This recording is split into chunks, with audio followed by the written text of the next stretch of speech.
Entendamos por violencia sexual cualquier situación en la que una persona, denominada agresor, atenta o vulnera la integridad y la libertad sexual de otra persona. Aunque existen muchas formas de violencia sexual, a veces no podemos identificarlas porque parecerían socialmente aceptadas. Ocurren frente a nuestros ojos, pero nadie dice nada. Muchas personas se han acostumbrado a verlas y a guardar silencio, creyendo, tal vez, que están frente a una situación normal. Revisemos algunas creencias asociadas al machismo y a la violencia contra las mujeres. Son tan comunes y peligrosas que más nos vale poder identificarlas para evitarlas, enfrentarlas y denunciarlas. Para comenzar, vale la pena resaltar dos aspectos clave a la hora de entender la violencia sexual. Todos somos sujetos de derechos, especialmente niñas, niños y adolescentes. Nunca podemos ser tratados como objetos para la satisfacción sexual de otra persona. Además, garantizar los derechos de la infancia y la adolescencia es responsabilidad de todos, del Estado, la familia y la sociedad.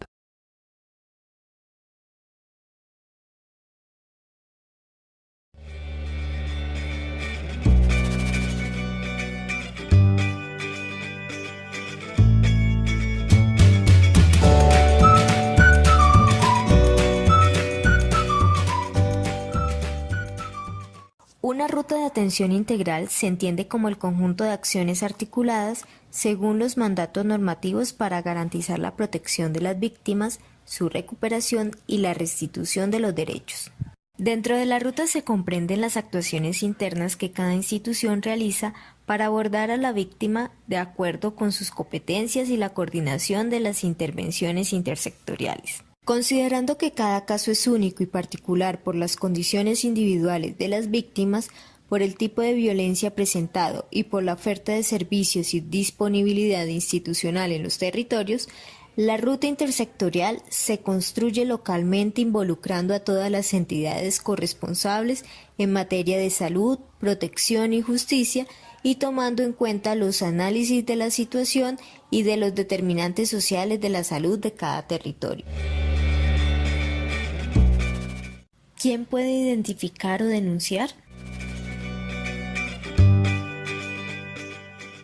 La situación puede ser denunciada por la persona afectada, cualquier persona que conozca sobre el evento, la comunidad en general, como organizaciones sociales y vecinos, instituciones educativas, centros médicos u otras instituciones en el que se encuentra adjunta la persona víctima. Esto implica que todas las personas, sin importar nuestro tipo de formación, somos responsables de contribuir a la denuncia de los casos de vulneración de derechos.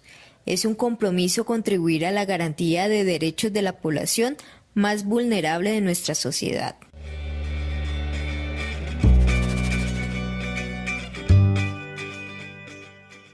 ¿Cómo actuar ante la identificación de un riesgo, amenaza o vulneración de derechos de un paciente? Primero debemos identificar el tipo de violencia. La violencia física se caracteriza por los golpes, tratos crueles, torturas y lesiones.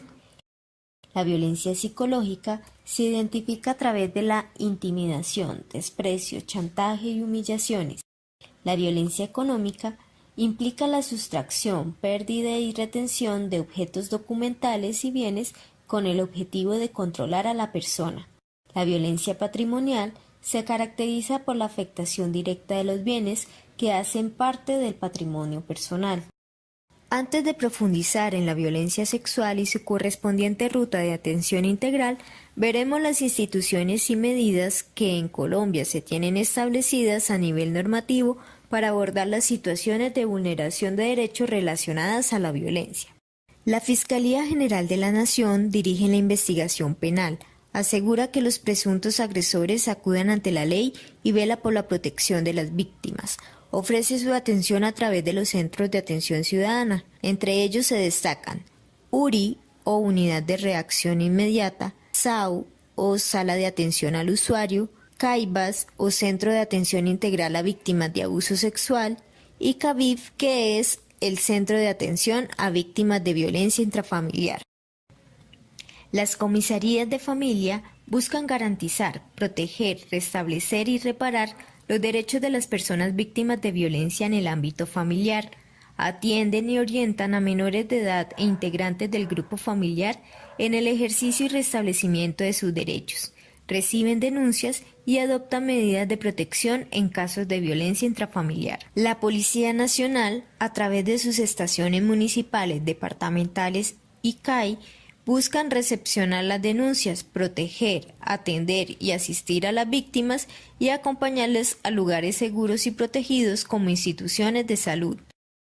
El Instituto Colombiano de Bienestar Familiar, o ICBF, atiende los casos en los que las víctimas son menores de edad a través de los defensores de familia, quienes verifican la garantía de sus derechos e intervienen en los procesos de medidas de protección. Remite a la Fiscalía en casos de violencia basada en género y a la Comisaría de Familia en casos de violencia intrafamiliar para que se adopten las medidas de protección. El sector salud, a través de sus IPS, busca brindar atención en salud integral a las víctimas, recoge evidencia forense y garantiza la cadena de custodia, acciona y garantiza las medidas de protección y atención requeridas, elabora historias clínicas y afilia el sistema de seguridad social a las víctimas que lo requieran. El Instituto Nacional de Medicina Legal busca prestar apoyo científico y técnico a la Administración de Justicia en Medicina Legal y Ciencia Forense, cuando es solicitado por fiscales, jueces, Policía Judicial y Defensoría del Pueblo, realiza valoraciones forenses y establece incapacidades. Las casas de justicia son centros interinstitucionales de información, orientación y prestación de servicios de resolución de conflictos, donde se aplican y ejecutan mecanismos de justicia formal y no formal. En ellas participan entidades como Fiscalía General, ICBF, Comisarías de Familia, Inspecciones de Policía, Centros de Conciliación, Medicina Legal, entre otras.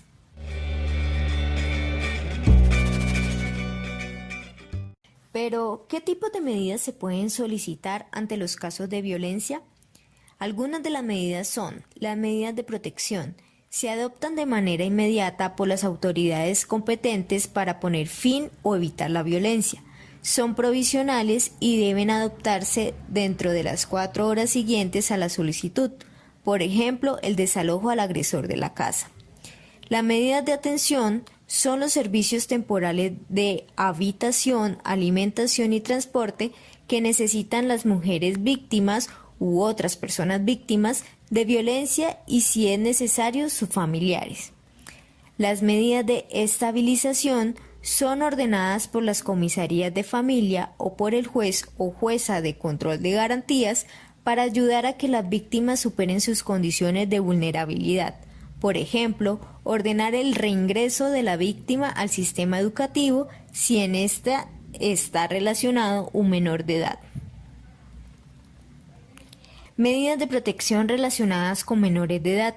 Si los niños, niñas y adolescentes son víctimas de violencia, el gobierno debe garantizar el restablecimiento de los derechos vulnerados, tomando medidas administrativas como la ubicación inmediata del núcleo familiar, la reubicación en centros de emergencia y el retiro inmediato de la actividad que le vulnere. Medidas de protección especiales para víctimas del conflicto armado. Las víctimas de violencia intrafamiliar con ocasión del conflicto armado cuentan con unas medidas especiales que deben ser otorgadas en atención a su nivel de riesgo. Entre estas se encuentran un esquema de seguridad o escolta, acceso a vehículos blindados y recursos tanto para reubicación temporal como para el traslado aéreo y terrestre. ¿Qué es la violencia sexual? La violencia sexual comprende todo acto o comportamiento de tipo sexual utilizando la fuerza o cualquier forma de coerción física, psicológica o emocional, aprovechando las condiciones de indefensión, desigualdad y las relaciones de poder que existen entre víctima y agresor. La violencia sexual se presenta de muchas formas, todas con graves consecuencias.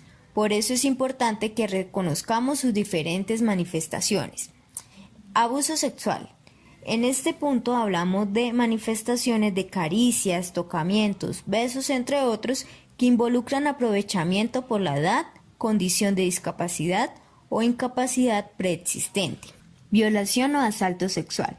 Se caracteriza por presentarse acceso carnal violento. El victimario utiliza la violencia física, fuerza o amenaza. Explotación sexual, cuando la víctima es utilizada con fines sexuales por otra persona por motivos de pago en dinero o especie. Trata con fines de explotación sexual, cuando la víctima es desarraigada del lugar donde vive y explotada sexualmente. Violencia sexual en conflicto armado. Corresponde a los actos de violencia sexuales que se cometen en el marco del conflicto armado. Ruta de atención integral de las víctimas de violencia sexual. Primero, ante una presunta violencia sexual, siempre la víctima debe ser remitida al servicio de emergencias.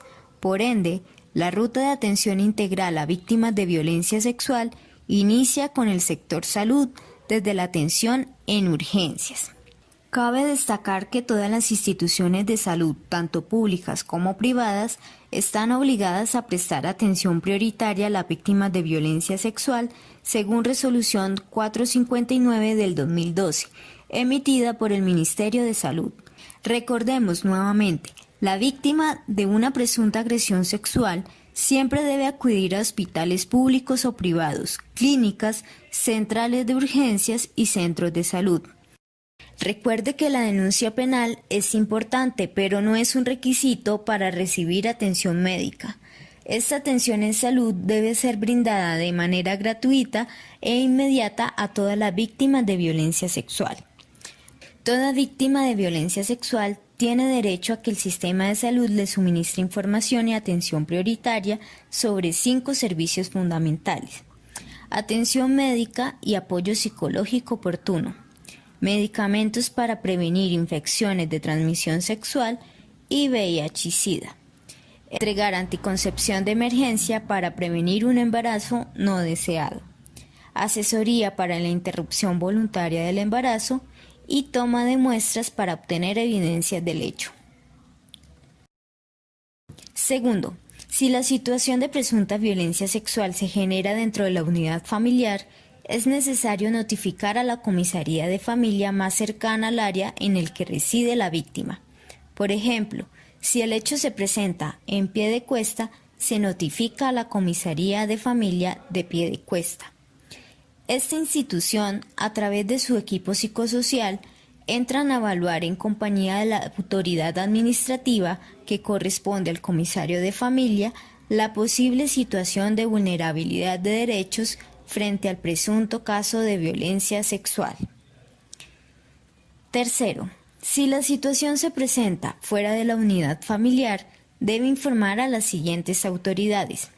Si la víctima es menor de 18 años, el ICBF será la institución encargada de asumir esta responsabilidad si la situación se presenta entre menores de 14 años. Si la víctima es menor de 18 y el presunto agresor tiene entre 14 y 17 años, el CESPAS o Centro de Servicios Judiciales para Adolescentes será el encargado. Si la víctima es menor de 18 años y el presunto agresor es mayor de 18 años o no tiene conocimiento del presunto agresor, Fiscalía Caibas o Centro de Atención Integral a Víctimas de Abuso será la entidad encargada. Si la víctima y el presunto agresor son mayores de 18 años, debe acudirse a Caibas o al Centro Atención Integral a Víctimas de Abuso Sexual. ¿Por qué es importante denunciar? Para evitar futuras violaciones sexuales, para prevenir que otras personas sean víctimas de violencia sexual, para ayudar a las víctimas a recuperarse emocionalmente, para ayudar a la víctima a hacer en el futuro una vida normal y que el agresor sea castigado por este delito. Los casos de violencia sexual son reportados por la IPS al Sistema de Salud Pública Civigila. Este sistema tiene como responsabilidad el proceso de observación y análisis objetivo, sistemático y constante de los eventos en salud, el cual sustenta la orientación, planificación, ejecución, seguimiento y evaluación de la práctica de salud pública. Por parte del programa de atención domiciliaria, se genera la orientación a la víctima frente al proceso. Se notifica a la correspondiente entidad y se inicia un proceso de intervención a través del equipo psicosocial del programa correspondientes al área de psicología y trabajo social, enfocadas al restablecimiento del bienestar de la víctima y su familia. Un elemento a resaltar es que las rutas de atención integral deben iniciar desde la promoción de medidas preventivas. Por ende, desde la IPS, a través del programa de atención domiciliaria, se generan estrategias que permiten la identificación oportuna de los presuntos casos de vulneración y la remisión a las correspondientes dependencias según las características y necesidades de la víctima. Entre el 7% y el 36% de las mujeres sufrió algún tipo de abuso sexual en la infancia y entre el 6% y el 59% han sufrido agresión sexual por una pareja íntima. La violación, abuso, incesto, estupro, relaciones abusivas, la explotación sexual comercial, la trata de personas, la pornografía y la violencia sexual digital son algunas de las formas en las que se manifiesta la violencia sexual. El hogar y la familia, que deberían ser un espacio de protección, se convierten en inseguros para muchas niñas. Pero no son los únicos. Los centros educativos, las calles, el transporte público y los espacios digitales también se tornan en lugares inseguros para las niñas y las adolescentes. Las consecuencias de las violencias sexuales son graves. Pueden afectar la salud física y mental, provocar problemas de salud sexual y reproductiva, como infecciones de transmisión sexual y embarazos no deseados en niñas y adolescentes. Además, puede provocar estigma y afectaciones socioeconómicas, interrumpiendo la continuidad educativa, precarizando las condiciones laborales y afectando el proyecto de vida de niñas y adolescentes. Para identificar las intervenciones de respuesta efectiva a la violencia sexual, UNFPA y CLADEM realizaron la investigación denominada Prácticas prometedoras de prevención y atención en violencia sexual hacia niñas, adolescentes y mujeres jóvenes en América Latina y el Caribe hispano. El mapeo permitió sistematizar 16 prácticas prometedoras que buscan avanzar en una atención multisectorial y centrada en las necesidades de las sobrevivientes de violencia sexual. Puedes conocer más sobre el mapeo en las páginas web de Servicios Esenciales. Iniciativa Spotlight, por un mundo sin violencia contra las mujeres y las niñas. No dejar a nadie atrás.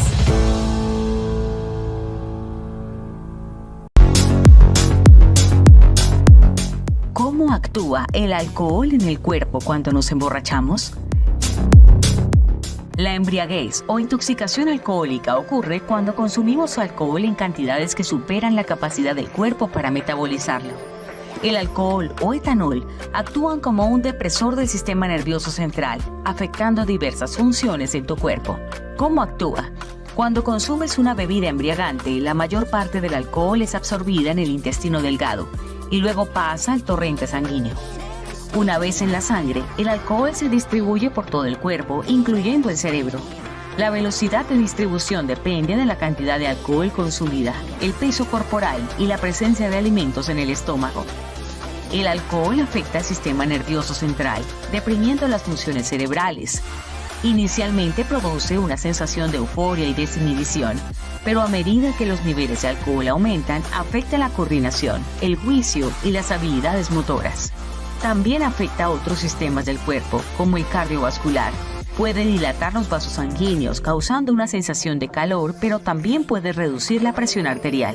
Dado que el hígado es el principal órgano encargado de metabolizar el alcohol, la enzima alcohol deshidrogenasa convierte el alcohol en acetaldehído, que luego se convierte en acetato, un compuesto menos tóxico que el alcohol original. El acetato se convierte en dióxido de carbono y agua, que se eliminan del cuerpo a través de la respiración y la orina. El proceso de metabolismo y eliminación es constante, y el cuerpo puede eliminar aproximadamente una bebida estándar por hora. Esta sustancia afecta a cada persona de manera diferente y la tolerancia puede variar. No obstante, consumir alcohol en exceso tiene consecuencias graves, provocando daño hepático, problemas cardiovasculares y trastornos mentales. Ahora ya sabes cómo actúa el alcohol en tu cuerpo. Para conocer más sobre el cuerpo humano, visita www.revistamsp.com, el lugar donde médicos, pacientes y profesionales de la salud pueden entrar. Durante estas fiestas navideñas, la revista Medicina y Salud Pública te sigue cuidando desde nuestras redes sociales, @revista MSP y en www.revistamsp.com. Gracias por elegirnos. Te deseamos una feliz Navidad. Tenemos que hablar de la violencia sexual. Sabemos que es un tema complejo y delicado, pero conocer las diferentes formas de este tipo de violencia puede ser una herramienta poderosa de prevención. Además de que te puede ayudar a saber cómo actuar si vives una situación así. Van algunas cifras para entender el problema. Entre 2014 y 2018, todos los días 79 mujeres fueron agredidas, y aunque la cifra es escalofriante, es solo una fracción de las agresiones sexuales que se cometen realmente en el país, ya que más del 94% de las agresiones en México ni siquiera son denunciadas por las víctimas. Peor aún, de las que sí se denuncian, apenas 5 de cada 100 casos avanzan para llegar a una sentencia. El hogar tampoco es un lugar seguro. Entre marzo y noviembre de 2020, 38.081 mujeres llamaron a la Red Nacional de Refugios para pedir ayuda. Tenía coleguitas muy violentas, me golpeaba, me ahorcaba, me mordía, me dejaba marcas. De hecho, llegó un momento que cuando por fin decidí salir de ahí, pues me siguió a mi casa y tuve que llamar a una patrulla. Nada más, pues los policías me hicieron el favor de alejarlo de mi casa. La violencia sexual no es una, sino que existen varios tipos. Puede ser desde un grito lascivo en la calle hasta la agresión sexual de una pareja. Según la ONU, la violencia sexual es todo acto o tentativa de consumar un acto sexual. Eso incluye comentarios o insinuaciones no deseadas, pasando por tocamientos no consensuados y hasta violaciones. Algo que nos debe quedar muy claro a todas es que la violencia sexual no implica únicamente el ejercicio de violencia física. También puede ser a través de la extorsión, intimidación, amenazas o la incapacidad física o mental de la víctima para dar su consentimiento. Así que, como sea, si tú no das tu consentimiento y otra persona, por el medio que sea, te obliga o incomoda, eso mero es violencia sexual. Y entonces, ¿qué tipo de violencias sexuales existen? Empecemos por acoso sexual. Este se divide en dos tipos. El contacto físico no consensuado es el primero, y eso sucede cuando una persona toca, roza, pellizca, golpea o realiza tocamientos de índole sexual a otra persona. Sí, esos tocamientos en el metro son acoso sexual.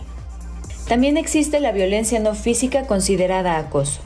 Es decir, abucheos, comentarios sexuales sobre el cuerpo de otra persona, solicitud de favores sexuales, miradas sexualmente sugerentes, acecho o exhibición de órganos sexuales. Todo eso constituye el acoso sexual. Y todo empezó pues con cositas de celos, ¿no? De que no salgas con tus amigos, no son tus amigos, se quieren acostar contigo y cositas así. Luego empezó a prohibirme salir con mis amigas porque decía que mis amigas eran unas putas y unas zorras y que si yo salía con ellas le iba a terminar poniendo el cuerno y que al final me terminaba diciendo que yo era igual que ellas. Como segundo tipo de violencia podemos encontrar el abuso sexual. Este es un tipo de actividad o contacto sexual en el que no das tu consentimiento. A veces la persona violentadora ejerce fuerza física o amenazas. También suele ejercerla a través de drogas o alcohol a sus víctimas para abusar de ellas. Es importante señalar que el abuso sexual implica tocar o manosear el cuerpo de otra persona de manera obscena o representar actos explícitamente sexuales u obligar a la víctima a hacerlo. Si una persona te toca de forma sexual sin tu consentimiento o has atravesado alguna de las situaciones anteriores, eso se considera abuso sexual. El tercer tipo de violencia es la violación, o sucede cuando alguien fuerza o presiona a otra persona a tener relaciones sexuales. Si una persona introduce su pene, sus dedos o algún objeto en la vagina o ano de otra, es considerado violación. Lo mismo si obliga a la víctima a realizarle sexo oral o a recibirlo. Y ojo, esta violencia puede venir desde un desconocido hasta algún familiar. alguien del círculo de amigos o incluso dentro del matrimonio o una relación de pareja. He sufrido violencia de todo tipo, ¿no?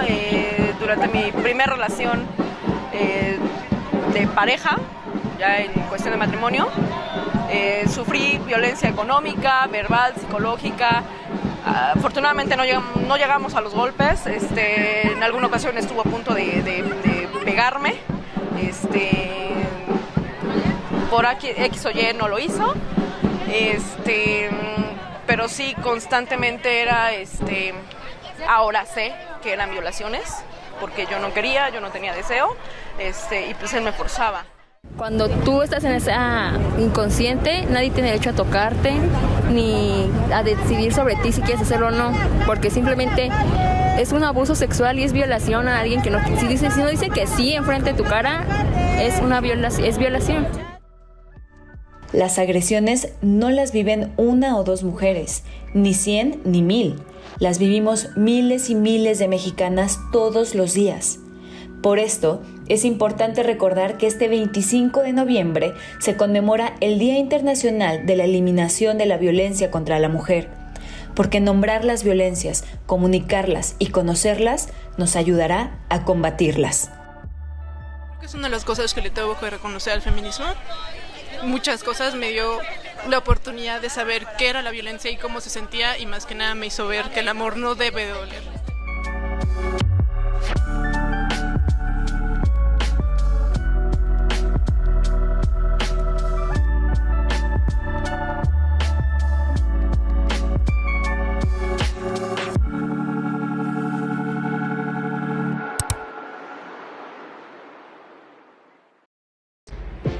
Desde el equipo de Psychowoman hemos preparado un vídeo con muchísimo cariño, un vídeo muy especial para el alumnado de Cabra y esperamos que os guste muchísimo. La violencia sexual no tiene que ver con la sexualidad, tiene que ver con un ejercicio de poder y va mucho más allá de una violación. Si nos imaginamos un iceberg donde en la parte de arriba y más visible están cosas como la violación, la trata o la mutilación genital femenina, habría toda otra parte más invisibilizada que también son violencia sexual, como los comentarios cargados de violencias hacia el cuerpo de las mujeres, la cosificación en la publicidad o algunos videoclips, las miradas intimidatorias, la invisibilización del deseo sexual femenino. Hay chistes que están cargados de violencia sexual, como los piropos, la normalización del miedo de las mujeres, la culpabilización a la víctima, el porno machista, presionar para que te manden nudes, el sexpreading, los tocamientos sexuales, la violación por confianza. Pero, ¿cómo hacemos para detectarlas? Y para evitar que sigan sucediendo este tipo de violencias, aquí vamos con 5 tips sobre ello.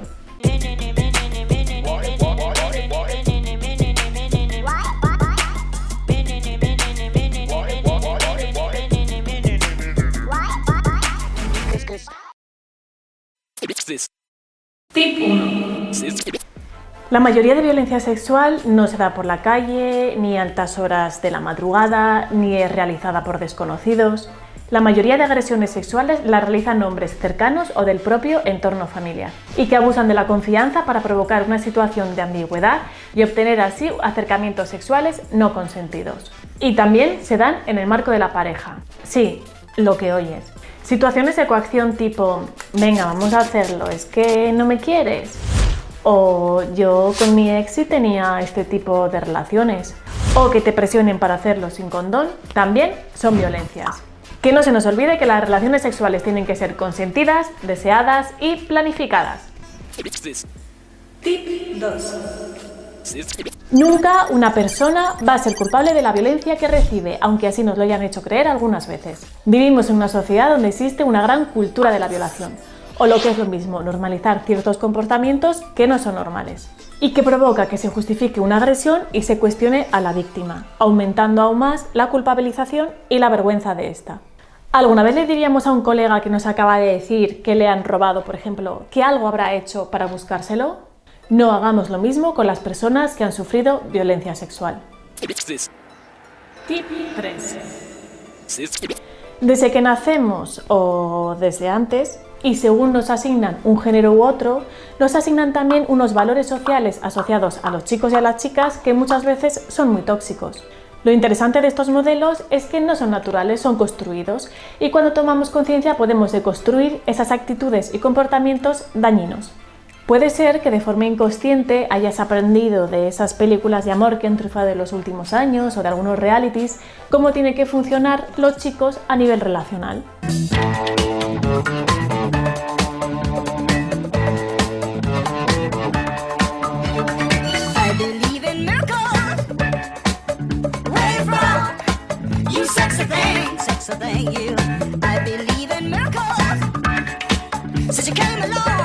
¿Os habéis fijado que ni siquiera los chicos protagonistas de las películas cambian su expresión en toda la peli? Todas las personas tenemos miedos e inseguridades, y más cuando hablamos de temas que tienen que ver con ligar, con tener un encuentro íntimo con otra persona. Nuestra verdadera fortaleza es conocer nuestras vulnerabilidades. Y hablar de nuestros miedos e inseguridades y comunicarnos con la otra persona va a ser el mejor indicador de un encuentro sexual saludable y placentero. Otras formas de vivir las masculinidades son posibles y ya existen. Busca referentes que te ayuden a desmontar la masculinidad hegemónica. Tip 4. La violencia sexual también se ha pasado al entorno digital. Y situaciones que vivimos muchas mujeres y o personas del colectivo LGTBQIA+, como recibir fotos de genitales, tener comentarios sobre nuestros cuerpos, recibir solicitudes de amistad de hombres mucho más mayores, o que te pidan nudes gente que no conoces, son situaciones que hemos normalizado y que no tendrían que pasar. Y es importante que separemos el sexting de la sextorsión del sexspreading. La sextorsión y el sexspreading, o lo que es lo mismo, chantajear a alguien con compartir su contenido sexualizado sin su permiso o hacerlo, son delitos. Al igual que tener en tu smartphone contenido sexualizado de otra persona sin su consentimiento. Tú puedes pararlo y al igual que en el espacio offline tenemos que acompañar y no cuestionar a la víctima de este delito. Tip 5. ¿Y cómo podemos detener este tipo de violencia? No siendo cómplices. ¿Cuántas veces, por ejemplo, hemos visto a algún colega haciendo algo que sabemos que está mal y lo hemos dejado pasar? Aunque no nos guste, ser cómplice implica permitir y participar en la violencia sexual. No basta con no culpabilizar a la víctima, es importante responsabilizar al agresor de lo que está haciendo por mucho que nos incomode. Porque, por ejemplo, si un chico en la clase hiciera un comentario cosificador a una chica cargada de violencia sexual en la clase porque ha aprendido que así hace gracia y el resto nos vamos a reír, y nos quedáramos mirándole así y diciendo que lo que acaba de hacer no tiene gracia, seguramente no lo vuelva a hacer. Porque todas las personas, todas, incluso las más haters, en el fondo lo que quieren es que les miremos y les validemos. Todas las personas que formamos parte de esta sociedad tenemos mucha responsabilidad en frenar y no reproducir las violencias sexuales. ¿Y tú que me estás viendo, te comprometes a pararla? Recuerda que no hay nada que justifique que recibamos violencia sexual y que la sexualidad compartida siempre va a ir ligada de aspectos positivos, como son la comunicación, el consentimiento, el deseo, los juegos, la risa, la expresión y el placer.